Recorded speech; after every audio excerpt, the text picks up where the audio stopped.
അതിൻ്റെ ഹാൻഡിലിംഗ് ഒക്കെ ഉണ്ടാവും. ഹാൻഡിലൊക്കെ ആ കോർണറിൽ റോസ് ഗോൾഡാണ് കൊടുത്തിട്ടുള്ളത്. ഇവിടെ ഒരു മിറർ കൊടുത്തിട്ടുണ്ട് നല്ല ഭംഗിയായിട്ട്. അതുകൂടെ ബാത്റൂം അറ്റാച്ച്ഡ് ആണ്. നേരത്തെ ഞാൻ പറഞ്ഞ പോലെ 8:4 കൊണ്ട് ഭംഗിയാക്കിയുള്ള ബാത്റൂമാണ്. നല്ല വാൾമോട്ടോട് ക്ലോസർ കൊടുത്തിട്ടുണ്ട്. Dry area wet area separate ചെയ്തിട്ടുണ്ട്. ഇവിടെയുള്ള എലമെന്റ്സുകൾ ഉണ്ടല്ലോ, ബാത്റൂം ആക്സറീസ് ഒക്കെ നല്ല കോസ്റ്റ്ലി ആയിട്ടുള്ള റിച്ച് ആയിട്ടുള്ള സാധനങ്ങൾ വെച്ചിട്ടുള്ളത്. റോസ് ഗോൾഡ് താഴത്തുണ്ട്. ഇവിടെ ഒരു ബ്ലാക്ക് ഗോൾഡ് ആൻറ്റിക് കളറുള്ള ഗോൾഡ് കളറാണ് വെച്ചിട്ടുള്ളത്. വാഷ് ബേസിനും അതുപോലെ കൗണ്ടർ ടോപ്പിൽ കൊടുത്തിട്ടുണ്ട്.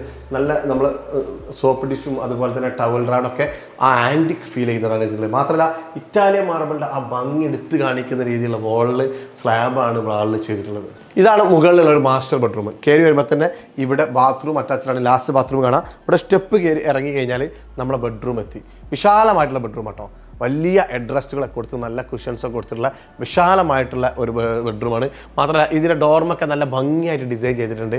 ആവശ്യത്തിനുള്ള ലൈറ്റ് റൂമിൽ ചെയ്തിട്ടുള്ളൂ. ലൈറ്റിംഗ് എഞ്ചിനീയറിംഗ് കഴിഞ്ഞ പോലെ ആവശ്യത്തിനുള്ള ലൈറ്റ് ബെഡ്റൂമിലേ ഉള്ളൂ.